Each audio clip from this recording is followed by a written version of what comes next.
ওয়াকফের জন্য মুসলমানদের জন্য যে এই যে ওয়াকফ সম্পত্তি 30 লক্ষ একর জমি ভারতবর্ষের বুকে যে ওয়াকফ করে গেছেন, এটা আমাদের মনে রাখতে হবে। ওনারা সাহাবায়ে কেরামদের দিকেই ফলো করে আমাদের চিন্তা করেছেন। আল্লাহ নবী প্রাণ প্রিয় সাহাবা হযরত আবু তালহা রাদিয়াল্লাহু তাআলা আনহু যখন এই কথাটা শুনলো, লান তানালুল বিররা হাত্তা তুনফিকু মিম্মা তুহিব্বুন, তোমাদের প্রিয় মালটা যতক্ষণ আল্লাহর রাস্তাতে খরচ না করবে ততক্ষণ পর্যন্ত তোমাদের তা গ্রহণীয় হবে না। এই কথাটা শোনার পরে হযরত আবু তালহা রাদিয়াল্লাহু তাআলা আনহু সোজা আল্লাহ নবীর কাছে চলে এলেন। কার কাছে এলেন? নবীর কাছে। আবু তালহা কে জানেন? আশ-শাহীদুল হাই, যাকে জীবন্ত শহীদ বলা হয়। কি বলা হয়? জীবন্ত শহীদ। উহুদের ময়দানে নবী পাকের কাছে আনসারী 11 জন সাহাবী রয়েছে। কতজন সাহাবী? 11 জন। 11 জন সাহাবী নবীর পাশে। কাফেররা নবীকে মারবে বলে আসছে।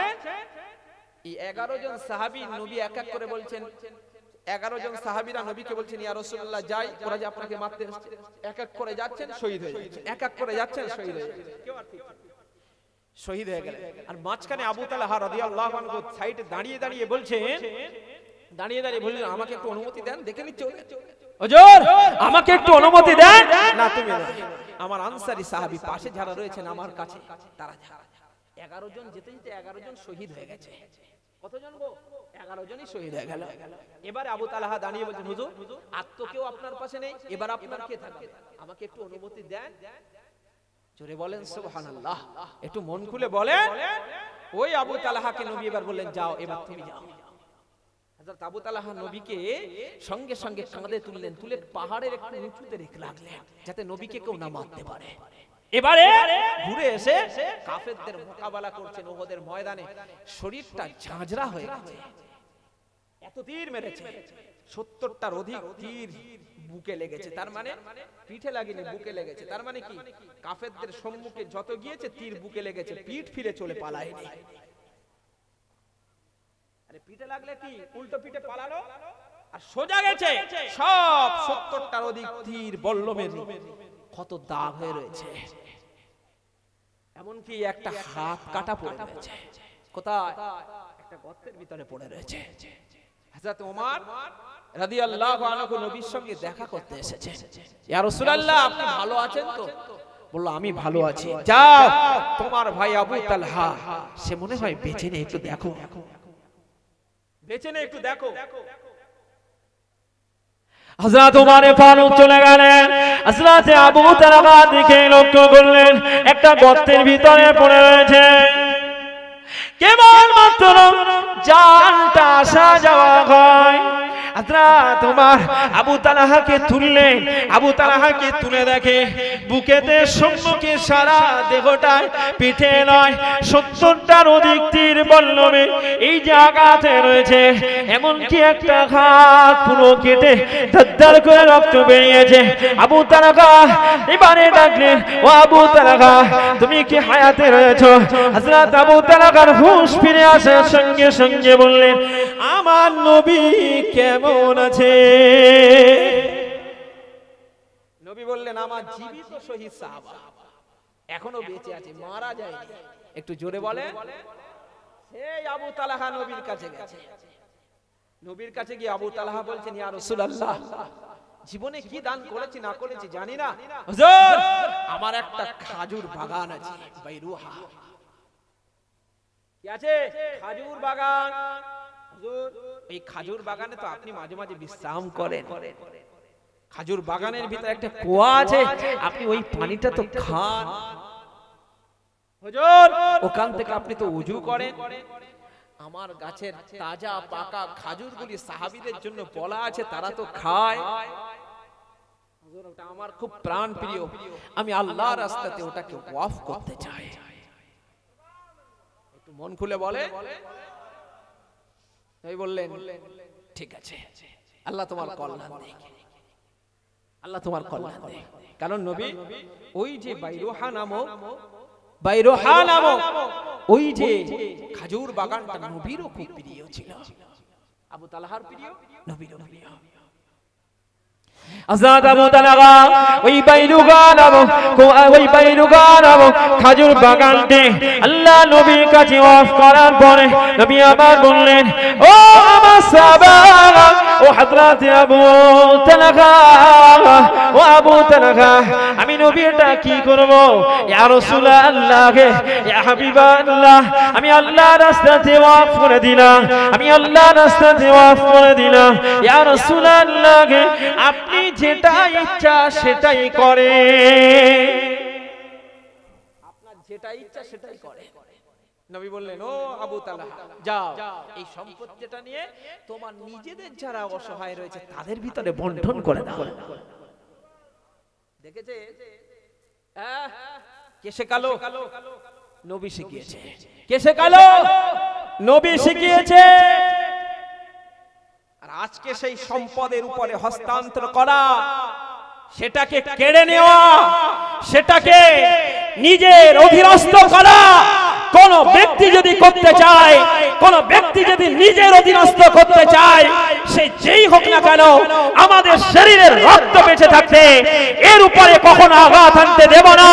না মসজিদের উপরে, না মাদ্রাসার উপরে, না খানকার উপরে, না কবরস্থানের উপরে, না মাজারের উপরে, না কোনো ওয়াকফ সম্পত্তির উপরে যা পড়ে রয়েছে মুসলমানদের অর্থ সম্পদ, সেখানেই থাক, এর উপরে হস্তান্তর তোদের করা লাগবে না। তোমরা যা বলবে মোড়ল সে যে আমরা তাই মানবো, অত সোজা নয়, অত সোজা নয়। আমাদের খুব ভয়াবহ দিন আসছে। বাবরি রায় হয়ে গেল, মেনে নিলাম। নিয়েছে না নেয়নি? হ্যাঁ, জ্ঞানব্যাপী মেনে নিয়েছে। বড় কার ব্যাপারে আঘাত আনছে, সেখানেও আমরা মানছি। রাস্তাঘাটে মারছে, সেখানেও আমরা মানছি। এই মানছি না, মানি না? এরপরে আস্তে আস্তে ছোটখাটো করতে করতে করতে করতে আমাদের বড় জায়গায় পৌঁছেছে। বড় জায়গায় পৌঁছেছে। আর বড় জায়গায় যেই পৌঁছেছে আমরা এখনো জানি না, এখনো জানি না। আমি ওই জন্য সাবধান করছি, ওই জন্য মুসলিম কমিউনিটিকে সজাগ করছি। আমাদের মনে রাখা দরকার, যে নেতা ঐক্য চায়, যে নেতা শুধু মুখে বলবে ঐক্য চাই, কাজের বেলা তার ভক্তদের নিয়ে নাচানাচি করবে, তার ভক্তের কথা বলবে, আমরা আর ভক্ত হতে চাই না। আমরা আর ভক্ত বলে কাউকে পরিচয় দিতে চাই না। আমরা মুসলমান বলে পরিচয় দিয়ে এই রকম দেশের সম্পদ, আমাদের সম্পদ, আমাদের বাঁচাতে হবে। তাই আমাদের মনে রাখা দরকার, আমাদের সম্পদ আমাদের যখন বাঁচাতে হবে, কোন ব্যক্তিগত ভক্ত সেজে নয়। আমরা ইসলামের জন্য মাসলাক যার যার হোক, ও ফুরফুরার মাসলাক ফুরফুরা আপন জায়গায় থাক, দেওবন্দীদের মাসলাক দেওবন্দীদের আপন জায়গায় থাক, তাবলীগ জামাতের মাসলাক তাবলীগ জামাতের আপন জায়গায় থাক, জামাত ইসলামীদের মাসলাক জামাত ইসলামীর আপন জায়গায় থাক, আহলে হাদিস লামা জাবিদের মাসলাক আপন জায়গায় থাক। ইসলামটা সবার হোক, ইসলাম সবার হোক, কারণ সম্পত্তি ইসলামের, শরিয়াতে। আজকে সেটা বাঁচাতে হবে। মসজিদ ইসলামের, কবরস্থান ইসলামের। কবরস্থানে যে খোঁজ নিয়ে দেখেন না, ও লামোজাবি ভাই, তোমার কবরটা কি হচ্ছে, কি বলবেন? ও দেওবন্দি ভাই, তোমার কবরটা কি হচ্ছে? ও ফুরফুরাওয়ালা ভাই, তোমার কবরটা কি হচ্ছে? তোমার কবরে আলাদা শাস্তি দেওয়া হচ্ছে? ও লামোজাবি ভাই, ও জামাত ইসলামী ভাই, ও দেওবন্দি ভাই, ও তাবলীগ জামাতি ভাই, তোমার কবর কি আলাদা আলাদা শাস্তি হচ্ছে? কবরে কি লাইন আলাদা করা হয়? এটা ফুরফুরার লাইন, ওটা তাবলীগের লাইন, ওটা দেওবন্দীদের লাইন, ওটা জামাজাবিদের লাইন। আমার কথা রাগ করছেন? এই রাগ করছেন? মাসলাক আপন জায়গায় মানেন আপনি, কোনো অসুবিধা নেই। মাসলাক নিয়ে কখনো ঝগড়া করবেন না, না ঝগড়া করবেন না। ঝগড়া দিন আর নেই, ঐক্য ভাঙার দিন আর নেই, এখন ঐক্য গড়ার দিন। কি গড়ার দিন? ঐক্য গড়ার দিন। ওয়ালাকাদ কাররামনা বানি আদম, মানব জাতিকে আল্লাহ সম্মানে ভূষিত করেছেন। আল্লাহ আমাদের সম্মান দিয়েছেন, হিকমত দিয়েছেন, বুদ্ধি দিয়েছেন। ঐক্য ফাটল ধরা নয়, ঐক্যটা একত্রিত করায়, ঐক্যটা একত্রিত করতেই হবে। আমরা যদি ফাটল ধরাই তাহলে আমাদের উপরে বিপদ চলে আসবে, যা নবী আমাদের ইতিপূর্বে বলে দিয়ে গেছে। কি বলে দিয়ে গেছে? একটা হাদিস শোনাই, ভালো করে হাদিসটা শুনেন। একটা হাদিস শোনাই। এই যে আমরা দল করে করে করে করে আমরা যে মাতোয়ারা সঠিক নেতা নির্বাচন করতে পারলাম না, ঐক্যকে ভেঙে দিলাম, আবার কি করলাম? সেই সঙ্গে সঙ্গে আবার করেছি কি, কোরআন থেকে পিছিয়ে এসেছি। মুসিবত তো আমাদের উপরে আসবেই। আজ থেকে ১৫০০ বছর আগে নবী বলে গেছেন। এখনো যদি আমরা সজাগ না হই তাহলে আমাদের উপরে মুসিবত আসতে বেশিক্ষণ দেরি নয়। নবী পাক সাল্লাল্লাহু আলাইহি ওয়াসাল্লাম বলছেন, ইউশিকুল উমাম, ইউশিকুল উমাম, আমার উম্মতের উপরে অচিরেই এই রকম একটা পরিস্থিতি হবে। আমার কথা বুঝতে পারছেন? কাদের উপরে? আমরা নবীর উম্মত না উম্মত নয়? উম্মত তো, আমরা নবীর উম্মত। নবী বলছেন ইউশিকুল উমাম আন তাদা আলাইকুম, আমার উম্মতের উপরে খুব অচিরেই আন তাদা আলাইকুম, যে তোমাদের উপরে কি হবে? ঝাঁপিয়ে পড়বে। কেমন করে ঝাঁপিয়ে পড়বে? কামা তাদাল আকালাতু ইলা কাসাতিহা, একটা প্লেটে যখন খানা থাকে, ধরেন খানজার থালায় খানা রয়েছে একটা প্লেটে, আচ্ছা ওই খানজার থালা থেকে খাওয়ার জন্য চতুর্দিক থেকে ওর উপরে ঝাঁপিয়ে পড়ে না পড়ে না? খাওয়ার জন্য খানা এক জায়গায় আছে, চতুর্দিক থেকে খাওয়ার জন্য কি করে? ঝাঁপিয়ে পড়ি আমরা। তো ঠিক নবী বলছেন আমার উম্মতের উপরে অচিরে ওই একটা প্লেটে খানা আছে আর চতুর্দিকে মানুষ খাওয়ার জন্য অপেক্ষা করেছে, ঠিক খানার উপরে যেভাবে ঝাঁপিয়ে পড়ে খানাগুলিকে খায়, আমার উম্মতের উপরে ঠিক চতুর্দিক থেকে বেধর্মীরা ওই রকম ভাবে ঝাঁপানোর জন্য তৈরি হয়ে আছে। আমার কথা বুঝে আসছে? হ্যাঁ, কত ভয়ঙ্কর হাদিস দেখেন। ফাকালা কাইলুন মিন কিল্লাতি নাহনু ইয়াউমাইযি, এক সাহাবী নবীকে জিজ্ঞাসা করছেন, ইয়া রাসূলুল্লাহ, সেই দিনে কি মুসলমানদের সংখ্যা কম হবে? কি বলছি? নবী এই কথা যেই বলেছে, পরোক্ষভাবে সাহাবী নবীকে জিজ্ঞাসা করেছেন, ইয়া রাসূলুল্লাহ, হুজুর সেই দিনে মুসলমানদের সংখ্যা কি কম হবে? হলেই তো চারিদিক দিয়ে মারবে, এটা স্বাভাবিক জিনিস। কিন্তু নবী কি উত্তর দিচ্ছে দেখেন। নবী পাক সাল্লাল্লাহু আলাইহি ওয়াসাল্লাম বললেন, বল আনতুম, নবী পাক সাল্লাল্লাহু আলাইহি ওয়াসাল্লাম বলছেন, বল আনতুম ইয়াউমাইদিন কাসীরুন, সেদিনে তোমরা কম হবে না, সেদিনে তোমরা বেশি হবে। সেদিনে কি হবে? সেদিনে তোমরা বেশি হবে। ওরে কম খাওয়ার জন্য প্লেটে খানজার থালা আছে, ঠিক খাওয়ার জন্য চতুর্দিক থেকে যেমন ভাবে খাদ্য খাওয়ার জন্য ঝাঁপিয়ে পড়ে, ঠিক এই রকম ভাবে তোমাদের বেজাতিরা, তোমাদের শত্রুরা তোমাদের উপরে ওই খাদ্যের মতো ঝাঁপিয়ে পড়বে। সাহাবী জিজ্ঞাসা করলেন, হুজুর, ফাকালা কাইলুন ওয়া মিন কিল্লাতি ইয়াউমাইযিন, নবী বললেন, বাল আনতুম কাসীরুন ইয়াউমাইযিন, নবী বললেন সেদিনে তোমরা সংখ্যায় কম হবে না, সেদিনে সংখ্যায় তোমরা বেশি হবে। এবারে দেখেন নবী পরেই আবার বলছেন, ওয়ালাকিন্নাকুম গুসাউন কা গুসাইস সাইল, নবী বলছেন ঠিক তোমরা আবর্জনা ভেসে যায় জানো, নবী বলছেন ঠিক স্রোতের আবর্জনা যেমন ভেসে যায়, ও তোমরা দল পাকাতে পাকাতে শুধু ভাসতেই থাকবে, আবর্জনার মতো ভাসতেই থাকবে, কি হচ্ছে বুঝতে পারবে না, শুধু ভাসতেই থাকবে। আচ্ছা এটা আমাদের জন্য ভয়ঙ্করের কথা, মিলছে না? একটু কথা বলতে হবে আপনাদের, এই মিলছে তো? সংখ্যা বেশি হবে, গোটা বিশ্বের দিকে তাকিয়ে দেখেন সংখ্যা আমাদের কম না বেশি?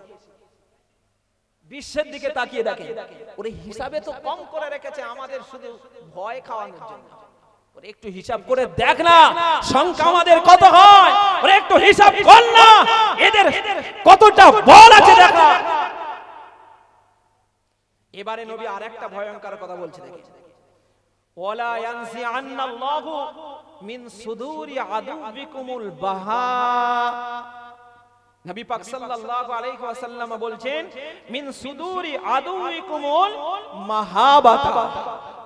নবী পাক সাল্লাল্লাহু আলাইহি ওয়াসাল্লাম বলছেন ওয়ালা ইয়ানসি আন্নাল্লাহু মিন সুদুরি আদুইকুম, তোমাদের শত্রুদের অন্তর থেকে তোমাদের ভয়টা তুলে নেওয়া হবে। শত্রুদের অন্তর থেকে আমাদের ব্যাপারে তাদের যে আতঙ্ক, সেই আতঙ্কটা তাদের উঠে যাবে। ওরা আমাদের দেখে ভয় করবে না, আমাদের দেখে যে ভয়টা করত ও ভয় করবে না।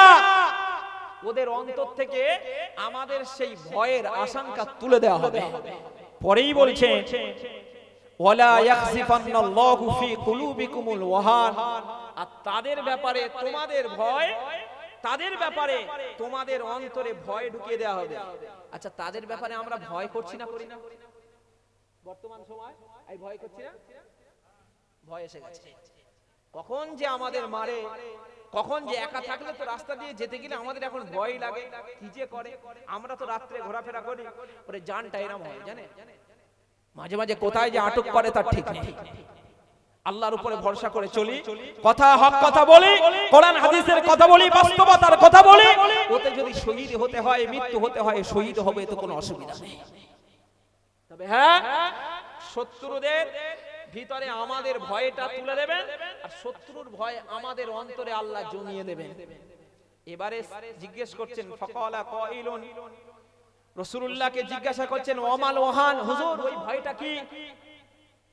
নবী বলছেন হুব্বুদ দুনিয়া ওয়া কারিহাতুল মাউত, ভয়টা হলো দুনিয়ার প্রেমে পড়া, শুধু দুনিয়া করেই ব্যস্ত, দুনিয়া করেই ব্যস্ত। আর ওয়া কারিহাতুল মাউত, মৃত্যুকে অপছন্দ করা। ঘুরিয়ে বলেন মৃত্যু যে আমাদের হবে, এটা আমরা মনে মনে অপছন্দ করি না, করি না? যদি একটু সময় পেতাম, আর একটু বিল্ডিং ভাড়াখানা করতাম। নবীর হাদিস বলছি, বলো আমার বাড়ির কথা বলছি না, নবী পাকের হাদিস বলছি হুব্বুদ দুনিয়া, দুনিয়ার মায়া আমাদের ভিতরে আসছে না, আসছে না? দুনিয়া বলতে মাল সম্পদ কামাবো, বিবি বাচ্চার জন্য বিরাট কিছু করব, আল্লাহর রাস্তাতে আমাদের যাওয়ার দরকার নেই। রমজান মাসটাই রোজা রাখবো, রমজান মাসটাই করব, বাকি আমাদের করার দরকার নেই। এ তো শুধু হুব্বুদ দুনিয়াই হচ্ছে। লোকে নামাজি বলবে তাই নামাজ পড়বো, রোজাদার বলবে তাই রোজা করব, না, এটা তো চলবে না। ওয়াকারিহাতুল মাউত, আমরা মৃত্যুকে অপছন্দ করি, এই করি না, করি না? মৃত্যুকে না, আমার মৃত্যুটা এখন না হোক, মৃত্যুটা আমার পরে হোক। মনে মনে হয় না, হয় না? মনে মনে আমাদের হয়, মৃত্যুটা আমাদের পরে না, এটা করলে চলবে না। ওই জন্য আমাদের মৃত্যুর ভয় যখন আসবে আসুক, যখন আসবে আসুক। ওয়াকাফ সম্পত্তির ব্যাপারে যখন ঐক্যের ডাক দেবে, আমরা ওই জায়গায় চলবো, ওই জায়গায় যাব। যদি আমাদের মৃত্যু হয় তাও হোক, মৃত্যু হলে শহীদের মৃত্যু, শরীয়তকে বাঁচাতে যে মৃত্যু, শরীয়তকে কোপাতে নয়, শরীয়তকে মৃত্যু হতে দেব না, কখনো শরীয়তকে বিক্রি হতে দেব না, শরীয়তকে শেষ হতে দেব না। আমরা যুদ্ধের ময়দানে যেতে হলে তাও প্রস্তুতি আছি, যদিও কাফনটা মাথায় করে নিতে হয় তাও বিয়াচ্ছে আছি, কোন রকমের অসুবিধা নেই। তবে আমাদের মাদ্রাসা, আমাদের মসজিদ, আমাদের কবরস্থান, আমাদের খানকা, আমাদের রওজা, আমরা কখনোই এটাকে মেনে নিতে দেব না, দেব না, দেব না, বলেন ইনশাআল্লাহ, কখনোই দেব না। এই জায়গায় আমরা বিন্দু পরিমাণ ছাড়ব না। এ আমাদের শিখিয়েছেন সাহাবায়ে কেরামেরা। এই কারা শেখালো গো? সাহাবারা শেখায়নি। ওই দেখলাম কে শেখালো? হযরতে তালহা শিখিয়েছে। আমাদের বাপ দাদুরা তো আমাদের জন্যই রেখে গেছে, আমাদের মাল নিতে এত কষ্ট হচ্ছে তোমাদের, ছিনিয়ে নেওয়ার জন্য এত চিন্তা তোমাদের, না, এটা কখনোই সম্ভব নয়। আল্লাহ নবীর প্রাণ প্রিয় সাহাবা, ইসলাম জগতের তৃতীয় খলিফা হযরত ওসমান ইবনে আফফান রাদিয়াল্লাহু তাআলা আনহু, হযরত ওসমান গনি নামে যারা চিনি না, চিনি না? ওসমান গনি কত উদার ব্যক্তি, বিরাট উদার। এক সময় দেখতে পাওয়া গেল মুসলমান দিগকে, সাহাবায়ে কেরাম দিগকে পানি কিনে কিনে খেতে হতো।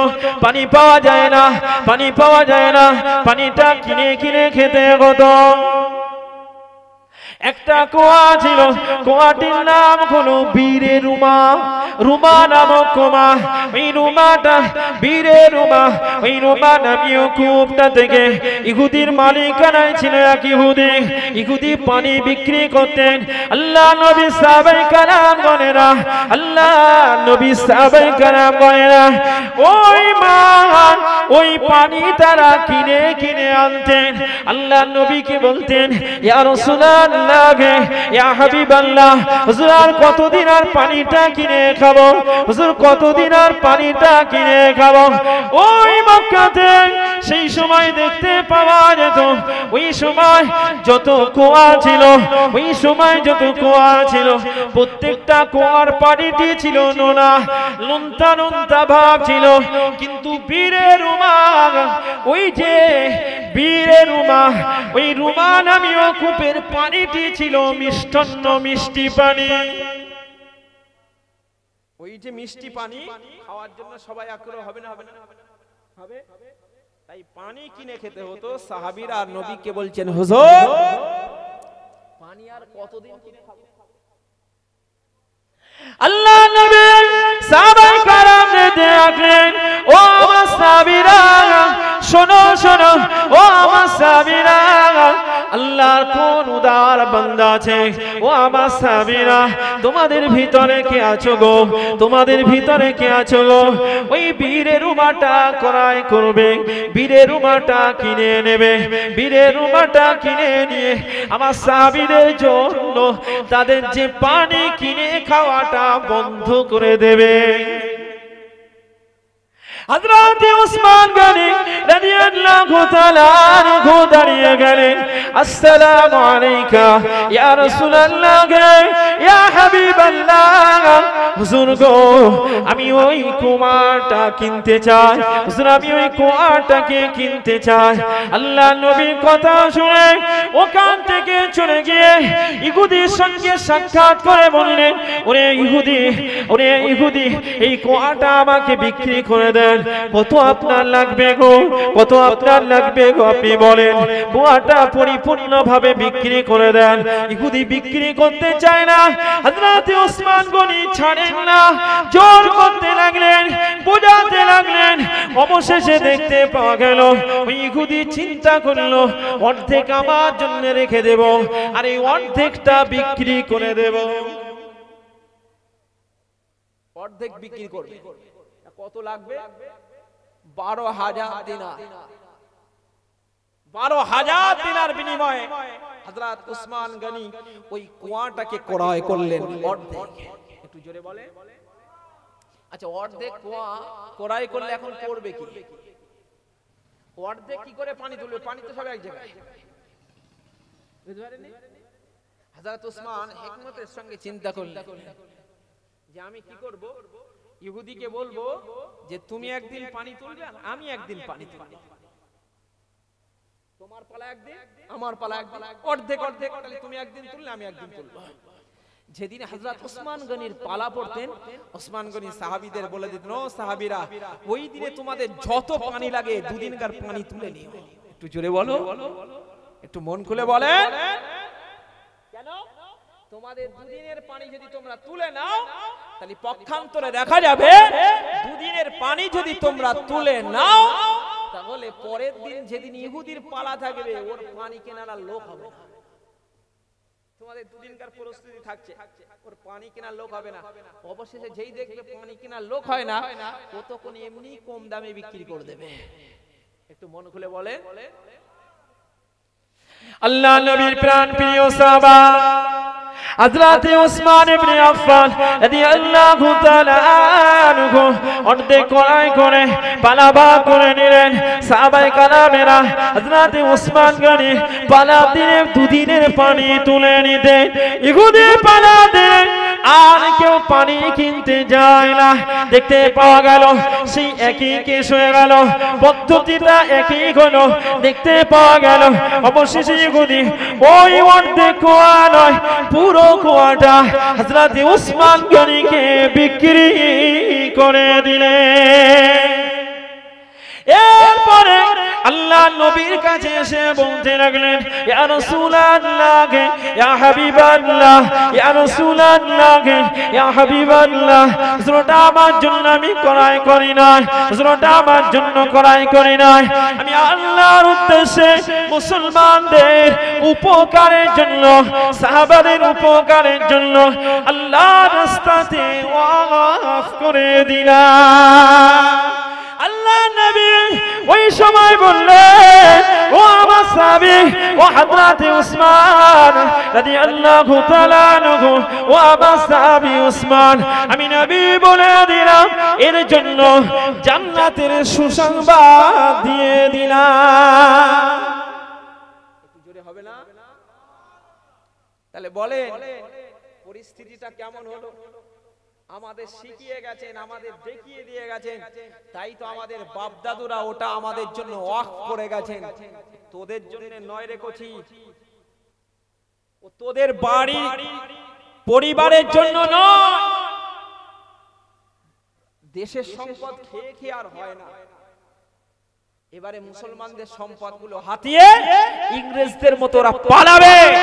আমাদের আবার রক্ত দিতে হবে, আমাদের আবার তৈরি হতে হবে ওদের বিরুদ্ধে, ও আমাদের আবার সজাগ হতে হবে। আল্লাহ আমাদের তৌফিক দেন, বলেন আল্লাহুম্মা আমিন। পদ্ধতি তিনটে বলেছি, কোরআন ছাড়বো না, আল্লাহর রহমত আসবে, আসবে না আসবে না। দ্বিতীয় নম্বরে ঐক্য ভাঙবো না, এই ভাঙবো না ঐক্য। তিন নম্বরে বলেছি নেতা নির্বাচন করব সঠিক নেতা। আমি কাকে অনুসরণ করছি? ও চিটিংবাজ নয় তো, ও ধাপ্পাবাজ নয় তো, ও পকট গরম করা নয় তো, ও আমাকে ধোঁকা দেওয়া নয় তো। নেতা নির্বাচন সঠিক করব। এই তিনটি কাজ যদি আমরা করতে পারি তাহলে নিশ্চিতভাবে আমাদের জয় আসবেই আসবে ইনশাআল্লাহ। একটু বলেন ইনশাআল্লাহ। হ্যাঁ, নামাজের পার্টিতে দোয়া করেন, মন খুলে একটু আল্লাহর কাছে বলেন। নামাজ ছেড়ে দেন না যুবক ভাইরা, নামাজ ছেড়ে দিয়েছেন তো আপনার মসজিদ এমনি দখল হয়ে যাবে, এমনি দখল হয়ে যাবে, বুঝতে পারেননি? ও বাবরি এমনি দখল হয়নি, নামাজ পড়ার লোক ছিল না। তা ভালো করে খোঁজ খবর নিয়ে দেখে। হুজুর আসছে নাকি? একটু তাকবীর দেন তো, নারায়ে তাকবীর। একটু মন খুলে তাকবীর দেন, নারায়ে